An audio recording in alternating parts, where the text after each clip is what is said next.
Hello, good day, how's it going? Welcome to the Escape Down Under podcast. With a large team on the ground at the Tour Down Under, the start of the World Tour calendar, we figured we'd bring you all the regular dose of the surrounding culture, racing highlights, tech tidbits, and so much more from Adelaide and surrounds. I'm Dave Rome, and don't worry, I won't be providing anyone with race analysis. Rather, for the first of these special episodes, I'm sitting with two experts of the racing world. First up, Gracie Elvin. G'day. Former pro, star of Australian cycling, turned race commentator, and a regular voice on Escape's Wheel Talk podcast. Gracie, welcome to whatever this is. Thank you. Great to be here. You know me, love to talk about cycling. Also joining us is Escape's managing editor, Matt de Neef. Matt has been in the game a long time, but most recently, his byline is regularly found on a weekly newsletter focused on all things Australian cycling, aka the Down Under Digest. Welcome, Matt. Hello, good to be here. Great to be back at this race as well after 4 years. I think it was the last time we were here, isn't it? It's been a while for you and I. Yeah. So good to be back. I love this race and love the vibe of it, and it's great to be in amongst it again. Feels a bit like a school reunion. Everyone looks a little older, and there's news for everyone, and you and I have new t-shirts, and it's happy to be back. So, all right. So the women's race kicked off today. Before we get to that, Gracie, please set the scene for where we are right now. Oh, scene setter. We are on level 1 of the infamous Hilton Hotel, Victoria Square, where all the action is. If you love cycling, you'll be happy to find some friends downstairs to get autographs out the front. So that's always funny. But not in the foyer because there's security at the door. No, you're right. You got to stand outside in the heat. Yeah. We're on the level where the buffet is, so you've been able to watch the zoo a little bit, which is kind of funny. You've just been in there though. So what's? I'm part of the zoo. Don't get me wrong. I just really scoffed my dinner before this. So. What was the highlight? Yeah. The highlight is always dessert because it's a race buffet. So there's rice, pasta, red sauce, vegetables. So I'm not an athlete anymore. I just go for the dessert. Love that. It did look nice. All right. So we're recording this a few hours after the Women's World Tour officially began for 2024. Before the racing was underway, there was a tribute to Mel Hoskins. Gracie, how was it being there? Look, I think it's really important to acknowledge some of these moments now as they happen. It's still so raw and fresh. David McKenzie was on the mic and he said some really beautiful words in tribute to Mel Hoskins. And so many of us on the sidelines and in the peloton have known her, have raced with her. This is now the second tribute that we've done. We did one at Nationals too, and it feels the same. It's raw, it's upsetting, but it's important to acknowledge someone that was really special to the community, and have the minute of silence is important as well. And I think the race organisation have handled this situation well because it's a cycling community current event, but it's even more so here in Adelaide. She has lived here on and off over the years. She's considered a local, even though she's from Perth. So it's really rocked this community especially. And my heart goes out again and again to her friends and family, but also those riders that are dealing with those emotions on the start line. So, I think it was handled very well. And in general, the cycling media have handled this quite well. There have been, unfortunately, a few journalists, and more so in mainstream media, that have not handled this very well. And of course, that's to be expected, not that we encourage it, because that's kind of awful. Yeah. So it's really difficult for those people to be confronted with some of those inappropriate questioning at times. But I want to still give credit to the people that are handling this well, that are doing these beautiful tributes in an appropriate manner. And there is also more private support now for riders, staff, and anyone that needs help within this community. So that's been really great as well. All right. Well, sorry for absolutely everyone in the community that's been impacted by this. And as you say, some media are being respectful and others aren't. And I guess the message out there is, keep in mind these are real people being impacted by this. So, all right. Shall we change pace a little bit and talk about what happened today? For those that haven't watched the race at all, can you explain how it came to a close? Yeah, it was a pretty aggressive race, as it usually is on stage one of a stage race. It looked pretty flat-ish on paper, but it's the Adelaide Hills, so it's actually not flat. It's up and down all day and dead roads. In Australia, we say dead roads, so that's just like not hot mix. So it just really drains the legs all day. Some really good attacking from some of those smaller teams. We saw a really nice breakaway of 4 riders working really well together, and coming over the final intermediate sprint, I think it was. Final QOM. It was QOM, sorry. Yeah.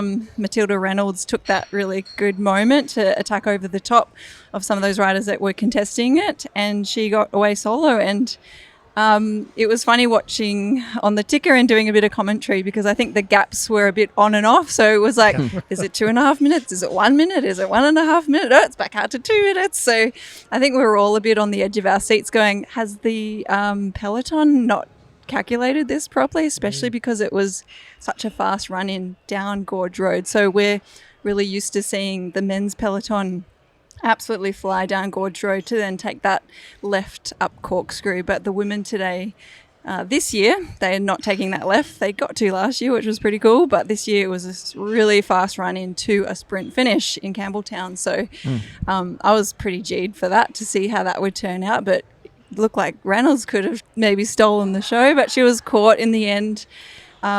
Difficult for teams to control. We could see Little Trek, Visma, and Jayco Alula, some of those better organised teams. Jayco Alula really tried hard to be leading into that last corner, but it was still quite a long way to go from that final corner all the way into the finish, and it kind of rolled and dipped a little bit.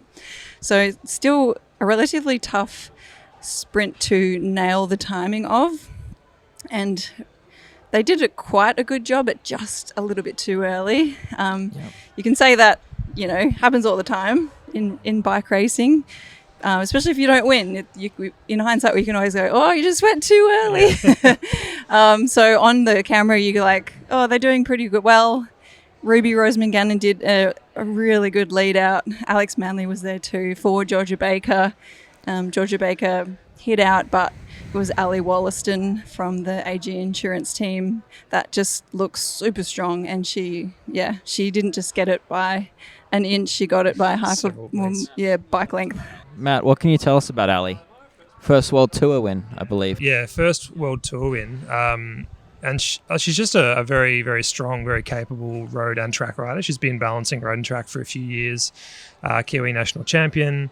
Will be, gunning for Paris later this year. Obviously a very big year for her. I feel like she's had a bit of bad luck along the way. The 2022 Tour de France Femme, she was in good form and crashed out of that and then missed the Commonwealth Games, which is a big target for her. I think she's just a really talented young rider that's got a big future ahead of her, and seeing her get that opportunity today and really take it. And yeah, Jayco probably take it. It looked like a pretty convincing win. Like she was celebrating before the line there. What I was going to say, Jayco probably went a bit early and could have done that a bit better, but I'm not sure it would have made a difference in the end. Like Ali was just that strong that she just won it quite comfortably. So great for her, but also it really repaid the work that her team did, because in that last section of the chase when Tills was out there on her own, it was really AG Insurance that came to the front, did a lot of the work down the gorge and set that pace. And really, that's their first race as a World Tour team. And so they took it upon themselves to really set that pace and to get that reward, the first win in their first World Tour race as a World Tour team, is fantastic. Yeah, and I think that's worth noting, Matt. It's a good point to say that they also pulled on the front, because I think for majority of the race, when there was a breakaway, everyone was like, Jayco can do it, that's it. Like you could see there was conversations going in the peloton, and everyone's like, well, you do it, you're the favourites, you've got the responsibility. So it was risky for some teams to leave it later to work, but knowing the nature of the course, I think they knew what that calculation could be. Jayco's intent was there from the very start, that they do have the favourites for the sprint, but also they were there at the intermediate sprint 10Ks into the stage going for the bonus seconds, and we saw Ruby Roseman Gannon get the 3 seconds, and we saw Georgie get the 2 seconds. So they're obviously, from the very first moment of the race, they're showing their intent and showing they are the team to beat. So all right, so you're mentioning seconds there. Keeping in mind I'm a tech editor, not big into the racing. Can someone please explain to me the bonus seconds of this race? Well, every tour is different. Every rulebook's different. No, a lot of it's similar. So in this tour, much like many tours, intermediate sprints can give points for the sprint classification, but they can also sometimes give bonus seconds. So 3 seconds, 2 seconds, 1 second for 1, 2, 3. And in a tour that doesn't have a super decisive climb, like a big mountaintop finish or a really big GC days, this tour does come into that category. Wollonga can be decisive, but it's just short enough that there could be really close gaps on the top. So riders like Ruby Roseman Gannon do want to get any extra seconds in GC to really help them on the finish line of stage 3. And we've seen in the men's race in the past that time bonus has been absolutely crucial, where the race has come down to a single second or the same time across the entire race, and it's gone to count back as a result of people picking up time bonuses throughout the race. So it shows from the very start that they've got stage 2 and stage 3 in mind, and as Gracie said, trying to get those seconds wherever they can, so that if Ruby is in a chance to be up there on Wollonga, who knows how that'll go, but this gives her the best opportunity for that. So when it comes to the Tour Down Under, the bonus seconds is crucially important for, I guess, the who wins the general classification. Is that a fair statement? Can be, yeah. It's crucial for some riders who think that they can't necessarily win on Wollonga, but they can be very close. So say everyone's worried that Sarah Gigante is just going to ride away from them. But if they can just keep her in sight within 10 seconds, if she attacks or whatever, if she's just close enough and they've got enough money in the bank, they can still win the tour overall. All right. There is a world in which AG Insurance Sudal leads the race all the way through here. Like Ali is in the leader's jersey now.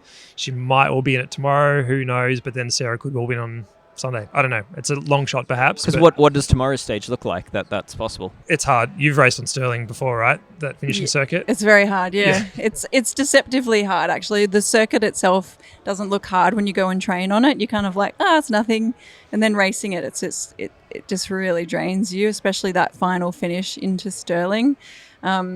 I was trying to win a stage one year and Grace Brown led me out and she just rode me off the wheel and we was like, okay, yep, she's pretty strong. Cool. Damn it. No, I was happy for her, but it could still be a decisive GC stage if some stronger teams want to just absolutely shred the legs of all the other teams. So it could be interesting, or it could just be a bit of a drag race of a sprint. So yeah, I'm looking forward to it. I think stage 2 is my favourite on paper. Yeah, I think the fact that it does have the chance of being either of those things makes it really interesting. It could go either way, really, depending on how it plays out, which is always exciting. One name that comes to mind is someone who may not be in the front of the race tomorrow, just purely judging by how she was walking around this evening. Matilda Reynolds, you mentioned her before, most combative rider of the day. What else can we say about our friend of the podcast? Yeah, Tills is an Escape member, so good on her for that, first of all.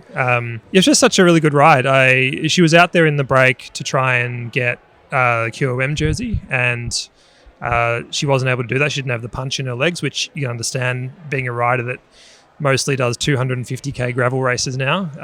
And when she couldn't get that, she sort of switched gears and thought, what's the next thing that I can do? And so as Gracie said before, coming to that last climb, she just held off a little bit, waited for the riders in the breakaway to sit up after their effort, and then just made her move then. And it was just a really smart move from her and the team, and a really good representation of Ridgelane, I thought. A smaller team facing off against the World Tour field, and we knew they were going to try and be up the road and do something, and they did a great job for it. And I love Tills as a biker. I think she's an awesome racer, and she did herself proud out there today. I guess that's worth talking about. Is Ridgelane is a continental team. Yep. Is that correct? So yeah, they're a continental team. There's a number of other continental teams in the women's field, and I guess that's probably quite a big difference to say the men's Tour Down Under is that it is a compulsory race as a world tour.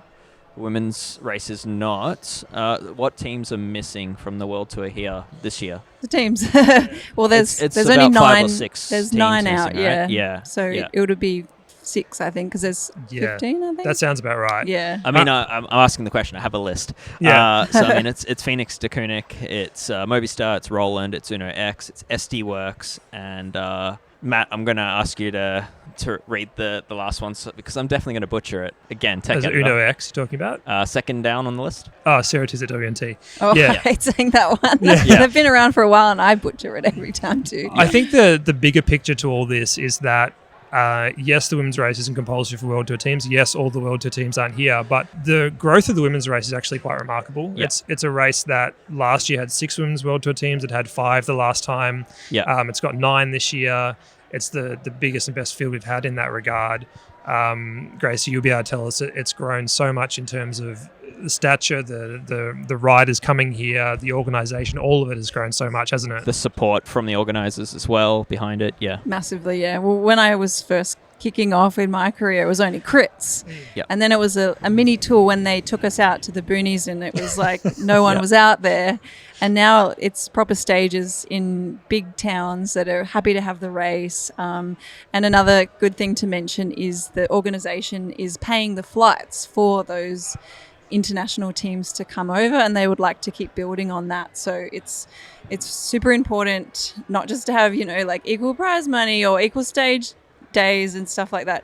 For a race that's so far away, it costs a lot of money to come, and a lot of women's teams don't have a huge budget, and it needs to spread out over the whole year. So for a race organisation to be able to fund a lot of the travel costs and also some of the costs to stay in Australia between this race and Cadell's, it really makes a huge difference and a great opportunity for the teams to come get some points, have a good summer of training, and kick off their season. Yeah, and the other thing too is that the Tour Down Under is required to provide 45 minutes of live TV coverage as a World Tour race. They do start to finish live coverage every day, isn't it, for the women's race? They don't have to be doing that. Yeah. But they did a survey a few years ago to find out what were the most important things for the women's peloton, and that was one of the things, was as much coverage as you can get, and they've really awesome. invested in that, and that's hugely expensive, as Gracie can talk about, I'm sure, but there's a massive expense for the organisation, for the South Australian government. I get a number of fans going, when is it going to be more than 3 days? And you're like, well,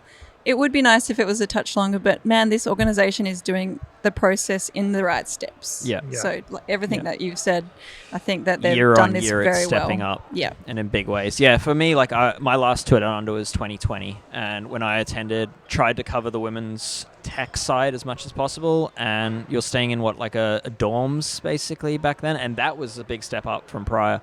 Now you're in the Hilton Hotel, same hotel the men have always stayed in. Your mechanics are now working out of...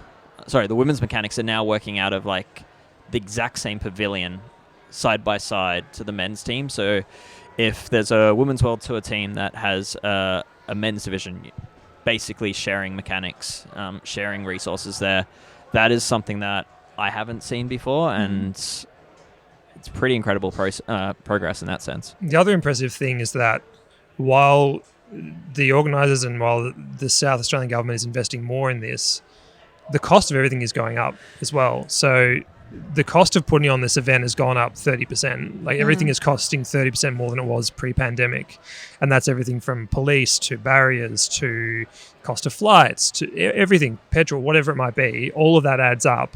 So as organisers, you not only have to match that, but then they're going above and beyond that. So I think it's easy to take shots at organisers, and I'm sure we have in the past for various things, but I think we need to keep that context there and remember that they are going above and beyond and doing an awesome job of it. I wasn't meaning to take a dig there where I was saying there's World Tour teams missing. I guess my point is to more explain that this is, you are going to hear of riders that you may not expect to hear of in a as the season goes on in other World Tour races, like Matilda Reynolds, for example, of a Australian Continental team, and I guess that's where this race is a little bit unique, is we will see some riders come to the forefront that may not be seen at this level in the rest of the year. To give a bit of credit to our national level teams, ARA Skip Capital and Team Bridge Lane, the last couple of years they've invested money into their women's teams and men's teams to be continental level, so they can do races like this and go to Belgium and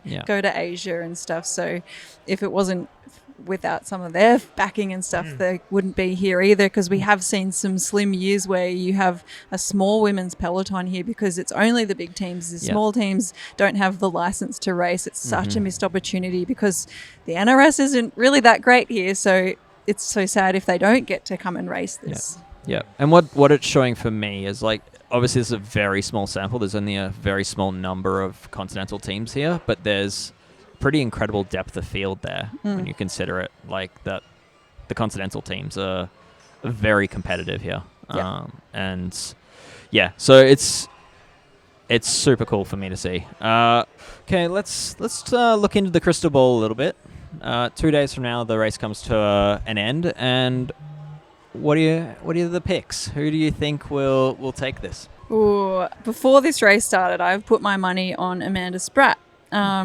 She is known of doing well at this race, but history aside, I think this is a fantastic target to have in an Olympic year. It's a World Tour race, great points on offer, could be a helpful qualifier to get into the team, and I don't think, apart from Grace Brown, anyone else has qualified their spot for the Olympics. So Spratty's a clever bike rider. She's in some great form, and it could be a strategic opportunity as well. She's very capable to win, or at least do pretty well up Wollonga.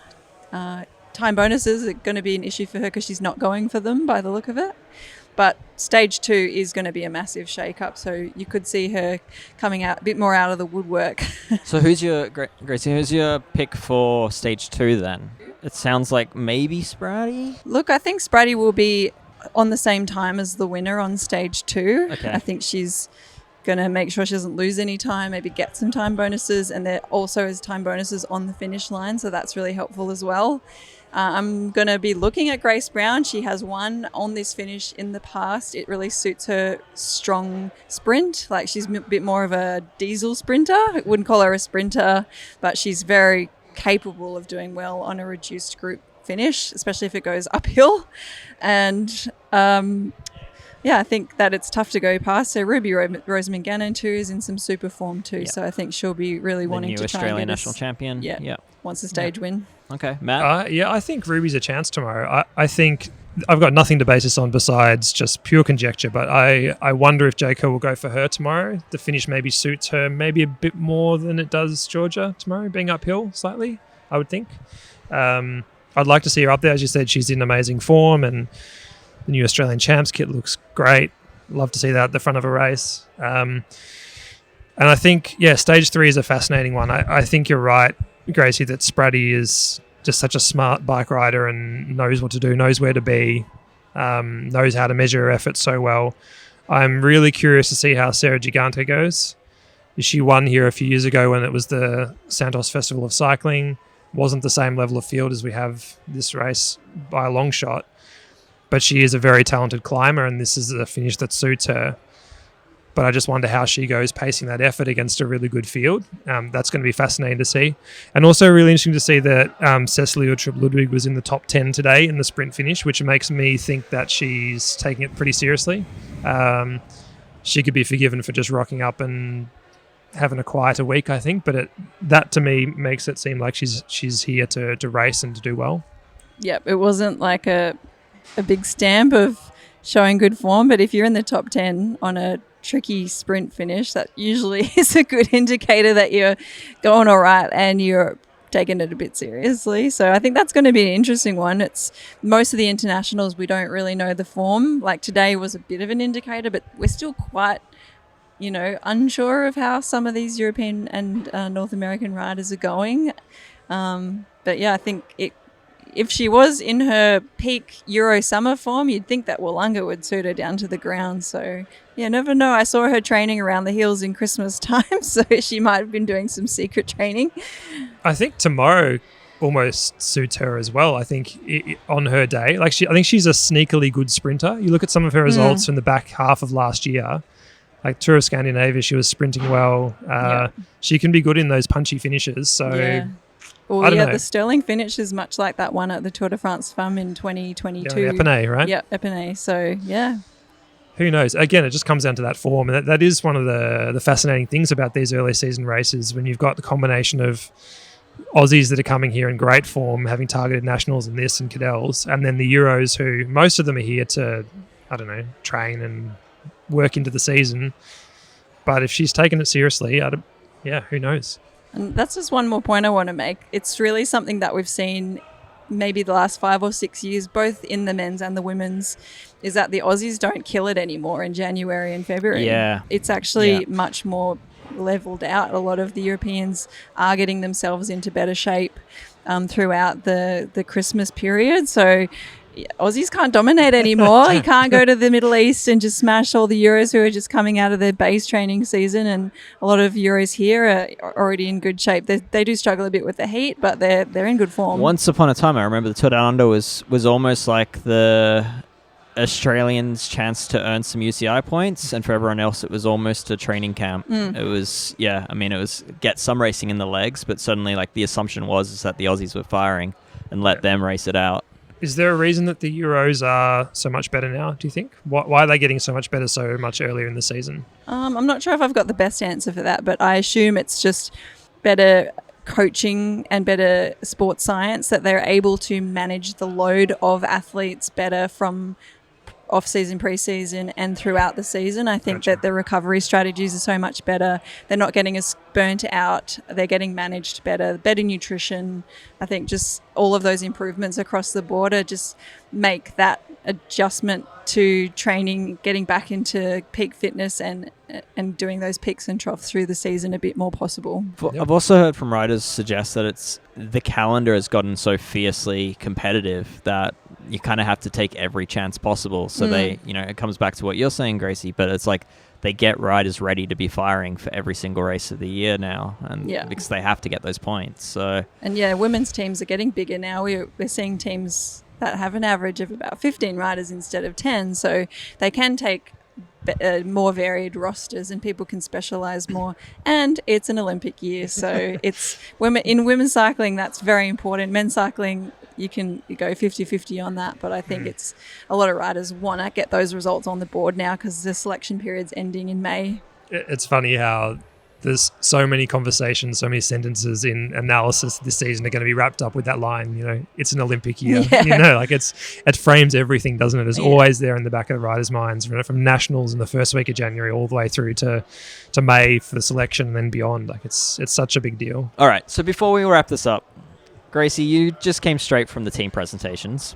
You got a good chance, in addition to watching the racing today and being there, you got a good chance to look at the new kits. I suspect those are fresh on the mind. Let's talk about the new kits of the bunch. What any standouts? I'll go with my second pick because I think it's just awesome. I love the EF Education kit. I think they just get better every year. I just like that it's a bit subversive. Paint us a picture. Pink and yellow vomit, but in a good way. I don't know. Nice. It's great. No, I love it. It's so bright and the bikes look amazing. Yep. My number one pick, and it only just got announced like a day ago, was the Life Plus Wahoo kit. It just looks sick. And I think that lime green, not quite neon color is like going to be the color of the year. So they're kind of on trend. They got there first. What colors are they? Green and purple-ish? Yeah, lavender-ish? It's like a purpley grey, but it just works. So imagine like a purpley grey lava lamp. Yeah. And that's basically the kit. We're Pretty really going sweet. for the psychedelics this year, and I'm into it.